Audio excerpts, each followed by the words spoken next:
Նախկին օլիգարխը մի հատ այսպիսի բնավորություն ունի. իրենց համար ընտրակաշառք բաժանողներին եւ իրենցից ընտրակաշառք վերցնողներին մոռանում է, երբ որ նրանք բռնվում են։ Նրանք փուրն են տալիս այդ մարդկանց, հետո քաշում են մի կողմ։ Հունիսի 7-ին նրանց մեծ մասը դառնալու է պատմություն։ Իսկ ձեր պատմության մեջ գրվելու է, որ դուք ընտրակաշառք տվող կամ ընտրակաշառք վերցնող հանցագործներ եք։ Որոշեք ձեր ճակատագիրը, որոշեք ձեր երեխաների ճակատագիրը։ Ուզում եք, որ նրանք ապրեն ազատ եւ արդար երկրում, նրանք ապրելու են ազատ եւ արդար երկրում, բայց դուք ընտրակաշառք բաժանող եւ ընտրակաշառք վերցնող հանցագործ եք լինելու, եթե գնաք այդ քայլին, անկախ նրանից դուք Հայաստանում եք, թե եկել եք հեռավոր երկրներից։ Մեզ հաջողվեց անցած 1 տարվա ընթացքում դիմագրավել հիբրիդային աննախադեպ հարձակումների, աննախադեպ բոլոր վերլուծությունները միջազգային կառույցներ ցույց են տալիս, որ գրեթե որևէ երկրում այսպիսի ալիք չի եղել։ Եվ մենք միասին մեր քաղաքացիների հետ, պետական ինստիտուտների հետ, մեր ջանքերի գերլարումով կարողացանք դիմագրավել դրան եւ ջախջախել հիբրիդային մրցակիցներին եւ հակառակորդներին եւ թշնամիներին։ Եվ դրանում ներգրաված են շատ խաղացողներ,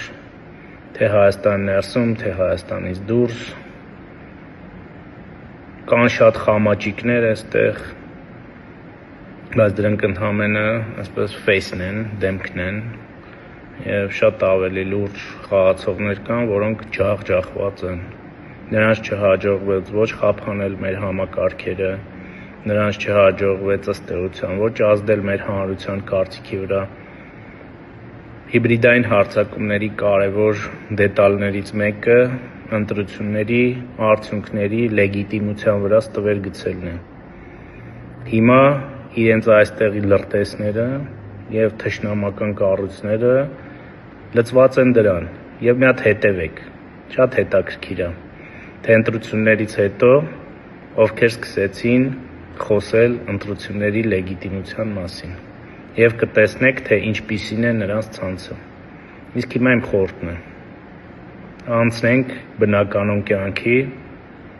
վայելեք անվտանգ, ազատ, անկախ պետականություն ունեցող Հայաստանը, այն պետականությունը, որը մենք միասին ենք հասել, ամրապնդել եւ շարունակել ենք ամրապնդել։ Դուխներդ տեղը, ապրեք ձեր կյանքով, գնացեք աշխատանքի, զբաղվեք ձեր ընտանիքներով, գնացեք ձեր երեխաների հետ զբոսնելու։ Անշարժ գույք եք ուզում գնել, գնեք անշարժ գույք, բիզնեսով եք ուզում զբաղվել, զբաղվեք բիզնեսով, արվեստով եք ուզում զբաղվել, զբաղվեք արվեստով։ Դուք դրան արժանի եք, սա ձեր ձեռքբերումն է, դուք եք հասել նրան, որ այս ամենը ունենաք։ Միասին մենք կարողացանք դիմագրավել այդ հարձակումներին եւ հիմա ուղղակի այդպես առանձին խրամատներում ջախջախված ստորաբաժանումներ են մնացել, որ խալաստոյի փամփուշտներ են կրակում, բայց նրանք ոչինչի չեն հասնի, լավ եղեք։